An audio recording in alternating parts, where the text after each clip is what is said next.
Hi, everybody. It is December 26, 2021. New Zealand okays euthanasia for COVID patients. The legislation of genocide. That's what's going on here.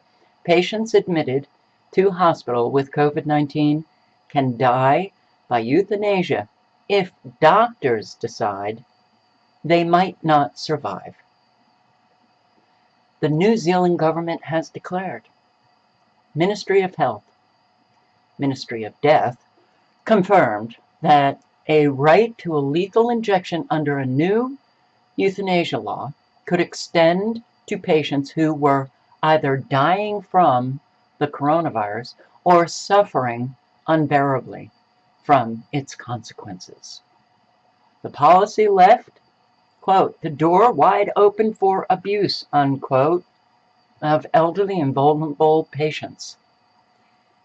And who was that who said it? Hinaut Klosterboer, I don't know, I'm sorry, editor of the Anti-Euthanasia, the Defender website. Okay.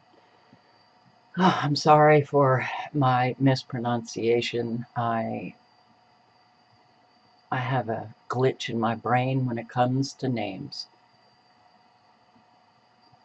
All right. This is not good. This is not good. Left the door wide open for abuse of elderly and vulnerable patients, especially if the country's health service came under pressure from a COVID surge.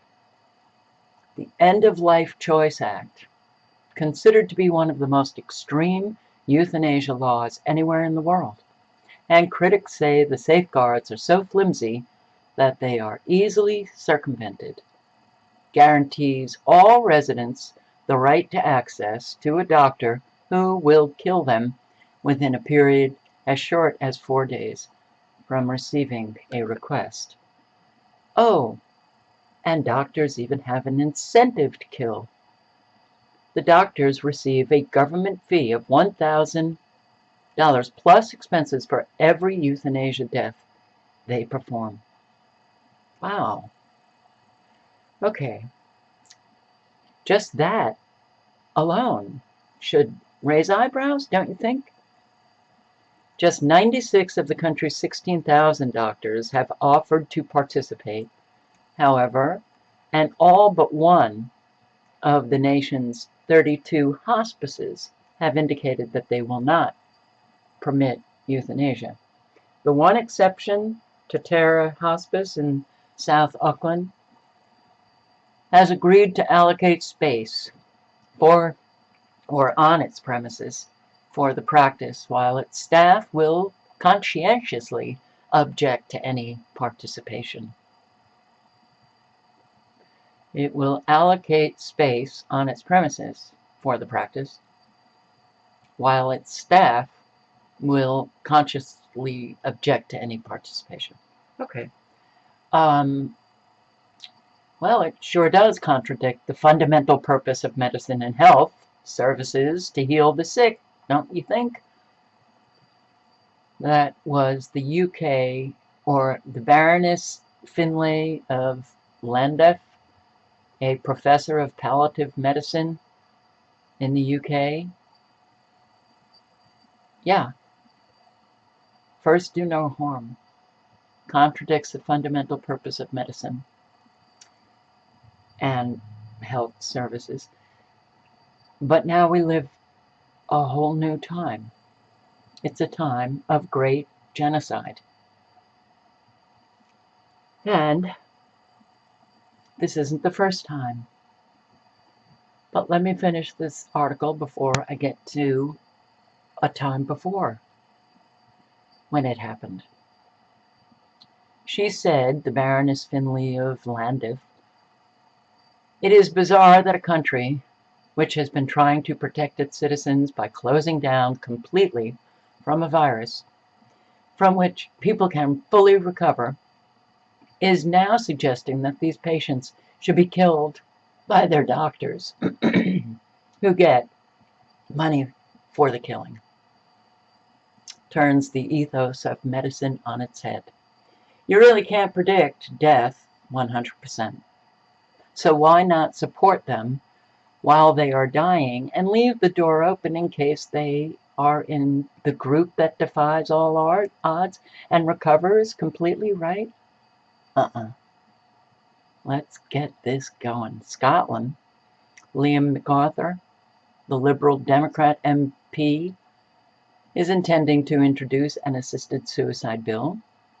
Politicians in Jersey last month, this is the UK, I guess also is Jersey in Scotland? I'm not sure. Could be in England.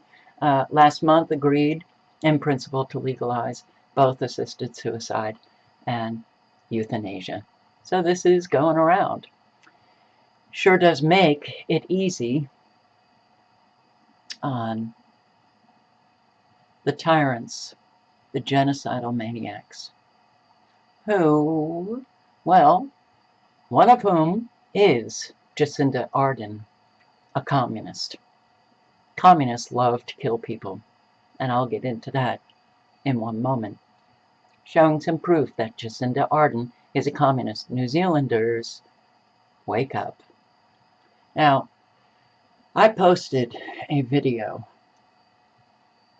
on Odyssey, also on BitChute. Thought it was very important. The killing nurses, past and present, UK use of midazolam,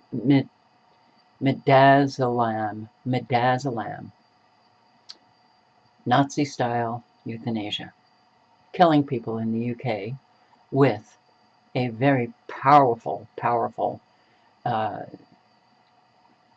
sedative. Well, it's the evidence is in, okay, that they're stocking up on midazolam. And this was not the only video that I posted on this. A nurse came out and was a whistleblower about what they were doing to the patients, killing them. Unfortunately, the comments that I got, it was all about how I am lame, I'm an idiot, Hitler was a good guy, the Nazis were not what we were told. Sorry. You know, I'm in full agreement that there's a lot of misinformation, disinformation, even outright lies about what took place in Germany and other nations. But do not tell me that this did not take place, because I am not there. I will never go there. And in fact, my life experience, having known Holocaust survivors, don't even try it. Don't even try it.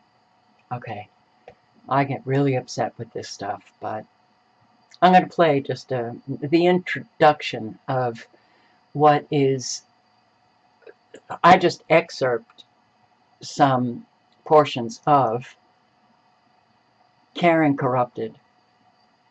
It is a wonderful documentary. It is a very important documentary, especially today, because we now are living what they were doing back in World War II. They're doing it today. They're killing people. And the nurses are involved. Caring Corrupted, the killing nurses of the Third Reich. The economic situation in Germany following World War I and the Versailles Treaty led to the wholesale implementation of Hitler's policies. They started killing children first, and then a bit later on started killing adults. It's not surprising that the nurses in the Nazi era got caught up in all this. The propaganda was everywhere about killing people who were considered life unworthy of life. Useless feeders was the term they used. The nurses were the ones who held the children while they were being killed. They gave them the overdoses of drugs. They were the ones who put them out on the verandas to die of hypothermia. The nurses were the ones who withheld the feeding so the children would die of starvation.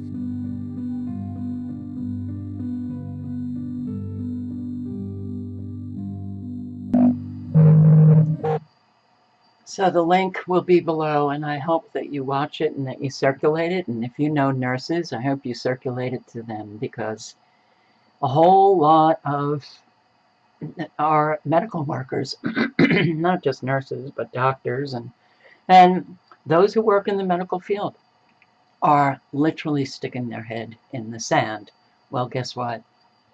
You're complicit with the killing that is taking place. And I think that there is just no denying what is happening today. No denying it. And it is happening today. You know, and I think to myself, how did they get away with all of what took place then? Well, look at what we're now living. We're living a genocide on steroids. We're living evil like we have never seen before, considering all of the technology that man has today. And we're still just going about our business like it's not really happening. I'd rather have fun. Okay. I will also link below to the excerpts and the video that I have included in this, the midazolam use in the UK. Stocking up on it. And when they have isolated patients in these hospitals and you can't get to them now, what are they doing to them? And oops, sorry, your loved one died, but they only came in, they had an appendicitis. Well, there were complications. Okay. Jacinda Ardern. I posted a video, I guess I should have looked for it, on the Young Leaders School, and who was the founder? Klaus Schwab, World Economic Forum. Young Global Leaders, or Forum of Young Global Leaders, is an independent nonprofit organization managed from Geneva, Switzerland, under the supervision of the Swiss government, and launched by Klaus Schwab in 2004. Young Global Leaders are governed by a board of 12 world and industry leaders, ranging from Queen Rania of Jordan to Marissa Mayer of Yahoo, Wikipedia co-founder Jimmy Wales. Yeah, that sounds like a real good school. The 2005 class, excuse me, I'm still not feeling well. 2005 class comprised 237 young leaders. Young global leaders participate in the annual meeting of the New Champions, established in 2007, and known informally as Summer Davos, alongside global growth companies and other delegations to the World Economic Forum. They have taken over the world. Now, who are some of those fabulous young leaders who attended that school? Jacinda Ardern. Also Sergey Brin, Anderson Cooper, Leonardo DiCaprio,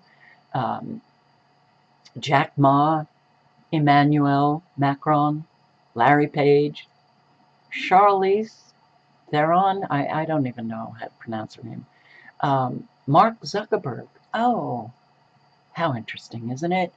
And you can check it out. They have a website, Global Shapers Leadership Program. And this is all under the World Economic Forum. You can check out who the members are. Who are these members? Well, there's a lot. there's a whole lot. So you can check them out by alumni, active, or all of them, the year they were awarded their degrees, the sector they belong, media, civil society, business, academia, public figures like Jacinda Ardern, or the region, continent they're on, the region, North America, South Asia, Australia, Oceania, Australasia,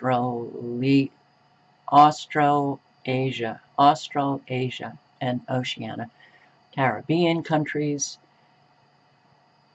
And I took some captures of some of these folks. Not too many. Hang on for one sec.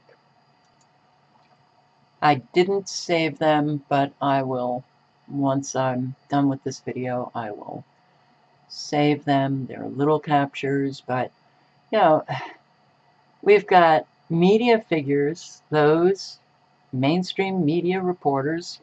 Let me see if I can come up with one that we all know. It's kind of like Council for Foreign Relations. These are the members of the Young Leaders World Economic Forum pushers, the pushers of the New World Order, the pushers of the Great Reset.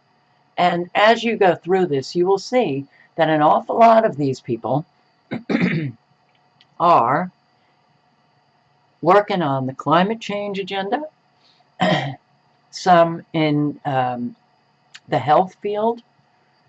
Academia has been pretty much taken over. Where is it? Let's see, what did I do? North America, maybe? Justin Fox, journalist for Bloomberg News. Maria Bartiromo, is that how you pronounce her name? Yeah. Oh, Fox Business. And, all right, you can go through. Why is it only coming up with 4? Because the list was long for North America. Oh, because I'm just doing media. I got it. Sorry. So, North America, many Canadians, all over the world. We've got these puppets of Klaus Schwab, Davos, World Economic Forum. This is how they get it done. You know, the web is very intricate and vast. Vast. It's all over. So, meet the 2021 class of young global leaders on the Economic Forum. So they take them into the schools, and then they select them to lead. Like Jacinda Ardern was selected to lead New Zealand into communism. And that is what's going on. Your green parties, there's a school for green leaders. So this is how they get the job done. And it's quite obvious. You know, started putting together a video that I'm going to end this video with. Jacinda Ardern is a great example of how to take over a nation. New Zealanders, wake up. Now, I think the first video that I have is Jacinda Ardern, who is literally talking about how this website, that now I can't even remember the name, it's not within those parameters of the COVID restrictions. You can have orgies with up to 25 people. That's the leader of New Zealand. And then she talks about how, there is absolutely going to be a society of two classes of people, the vaccinated and the unvaccinated. And then the video is of Jacinda Ardern, who was a leader in the Communist Party, one of them. Now, I don't understand why it is that we have so much evidence and yet people just want to ignore it. Well, you're ignoring it at your own demise.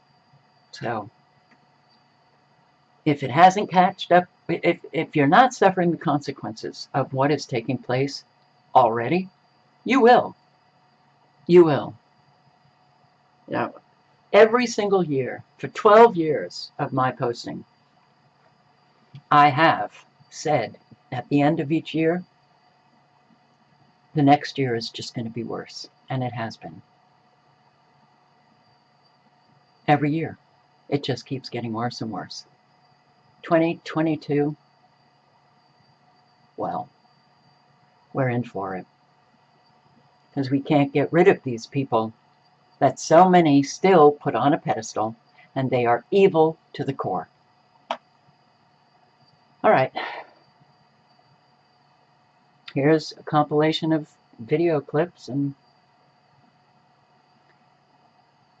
I don't know what to tell you, but every country is going in the same direction because the leaders are all over the world. It's global leadership. It's global shapers from the World Economic Forum. Can confirm that Tinder liaisons have reopened.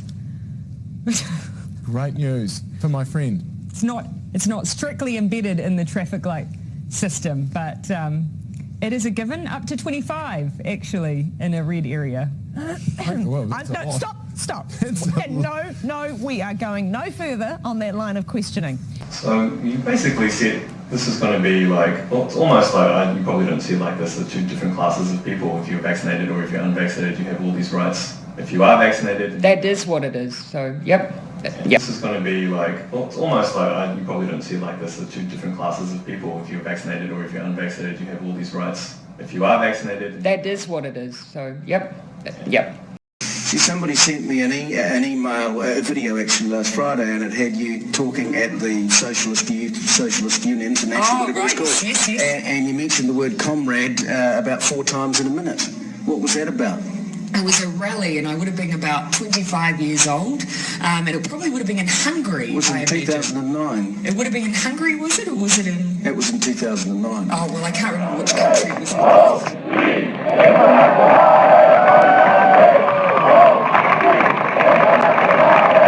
Comrades, the second thing, comrades, and our LGBT comrades. So comrades, as we leave this place, comrades, it was you together as comrades. Comrades, I want to invite the comrades, we have... Viva UC, viva! Viva UC, viva!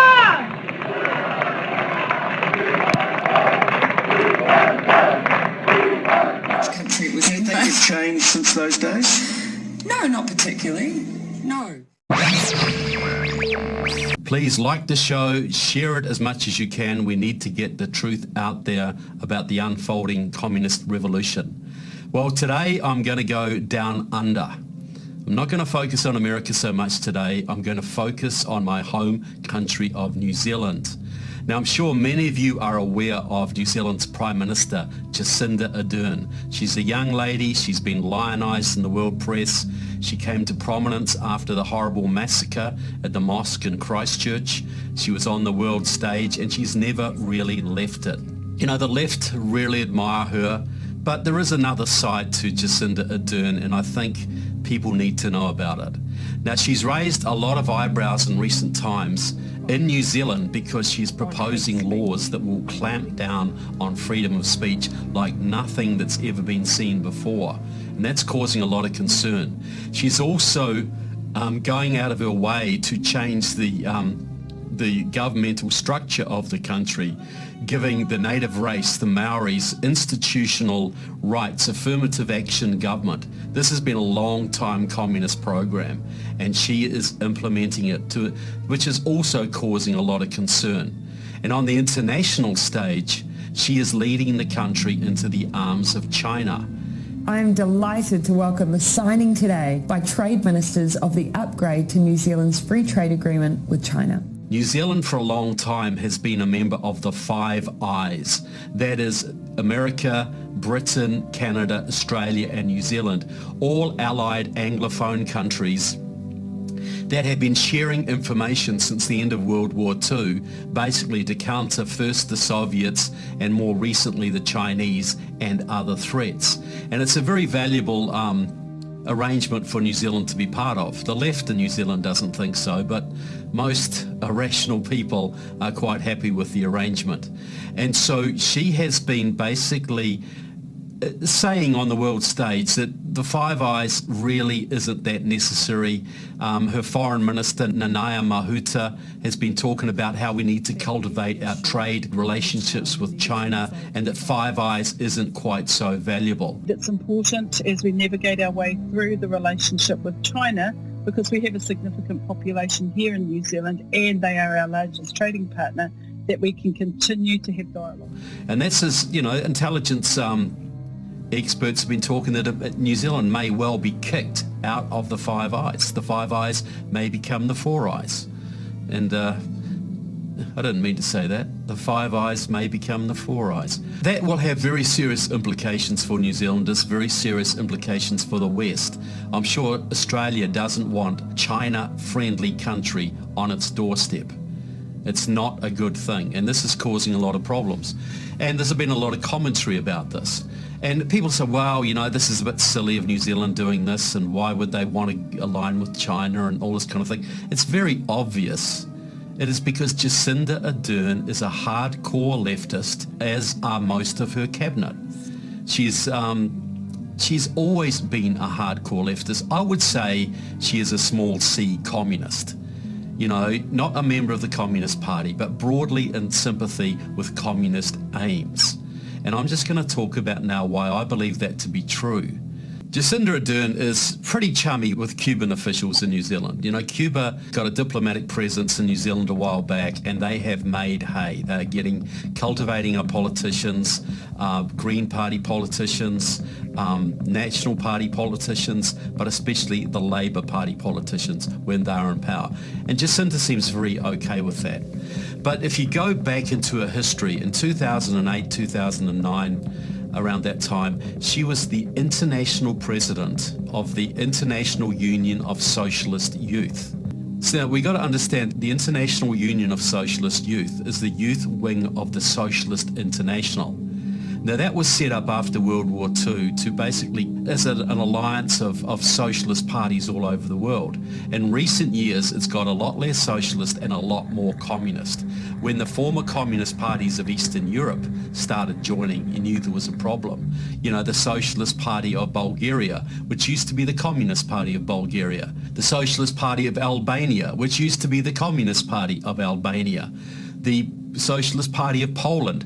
All of these parties have joined, as have the Nicaraguan Sandinistas, Fatah, the terrorist group from the Palestinian territories, Frelimo, the former Communist Party from Mozambique, and a whole range of others. The Communist Party of China has had observer status at the Socialist International. The Socialist International is effectively a communist organisation today.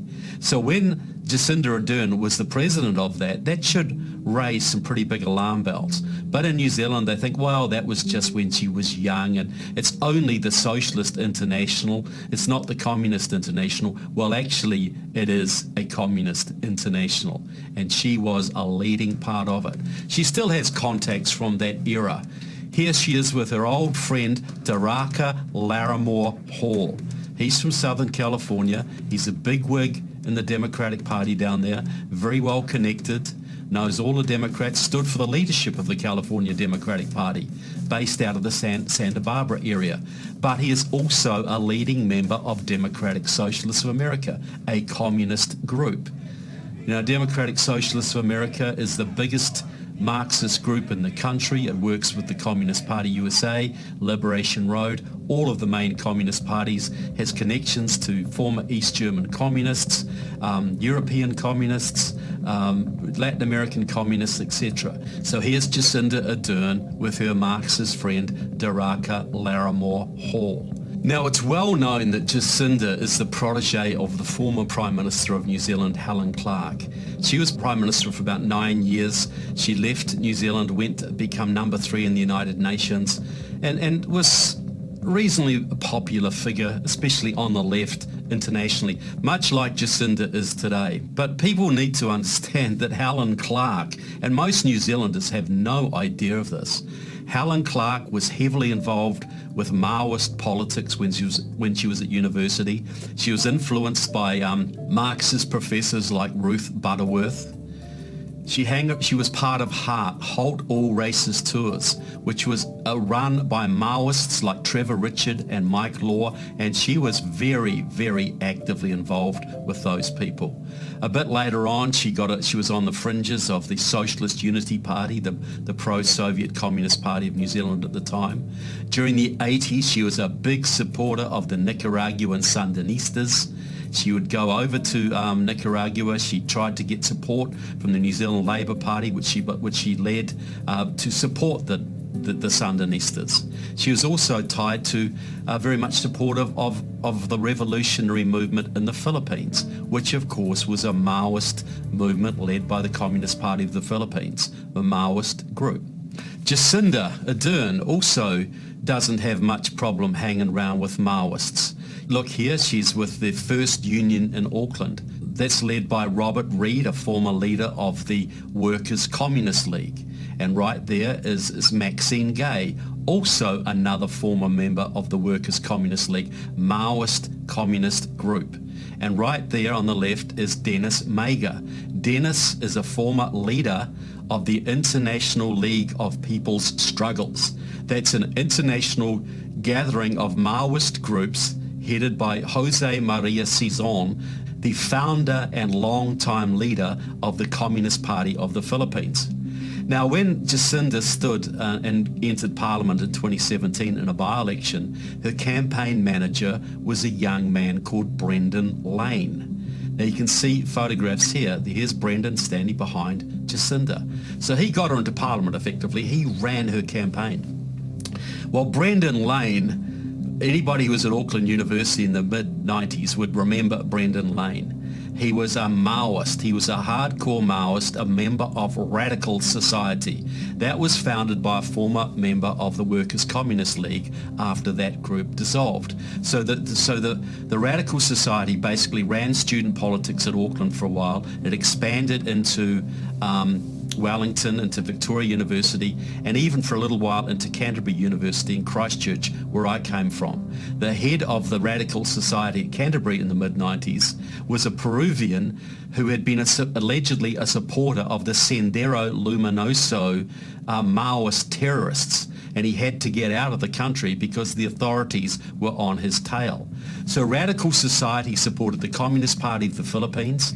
Some of its members actively supported the Communist Party of China, and they worked very closely with a group called the Aotearoa Youth Network. Well, Brendan Lane You know, the thing in New Zealand, you'll find a lot of Labour politicians and Green politicians come out of the student movement. Many of them have been served as presidents of student executives, or, you know, the president of the Victoria University Students Association or the Auckland University Students Association. And for many years, from the 60s and well into the 90s, these groups were very deeply infiltrated by Maoist communists. So you found that these people would be Maoists in college, and then they would go into the Labour Party, and they ended up as, you know, deputy prime ministers, or, you know, finance ministers, or etc. And it's a very common phenomenon. Well, here's a photograph of the New Zealand University Students Association back in the 90s. Now, if you look here, here's a guy called Stephen Collett from the Massey University Students Association. He was involved with the Aotearoa Youth Network. There you have Elena Ashby, who was a hardcore leftist who was at the Waikato Students' Union. And over here you have Brendan Lane of the Auckland University Students Association. And who's right next to him? It wouldn't be Graham Robertson, would it?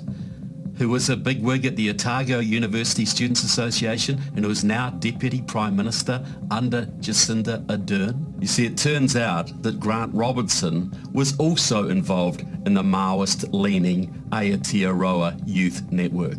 See, this is how it works, folks. The New Zealand Labour Party and the Green Party, which is even more communist, has been heavily infiltrated over many years by hardcore leftists.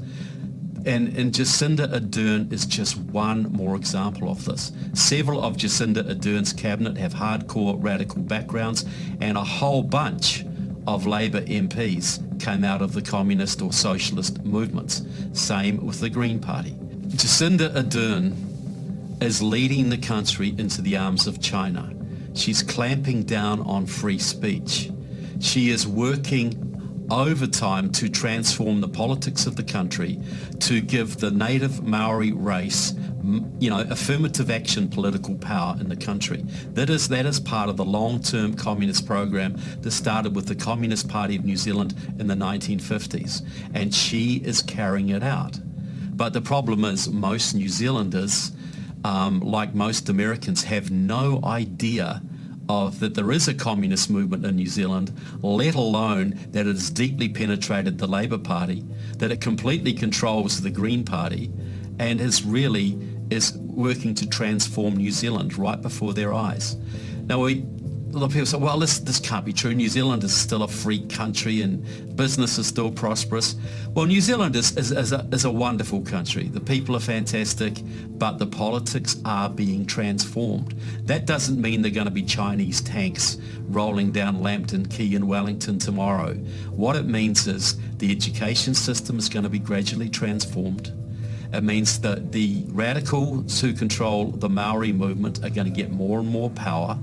It means the legal system is going to be transformed, and New Zealand foreign policy is going to be steered away from Australia and America towards China, Vietnam and other communist countries. That's what it means. And slowly freedom will die in my country.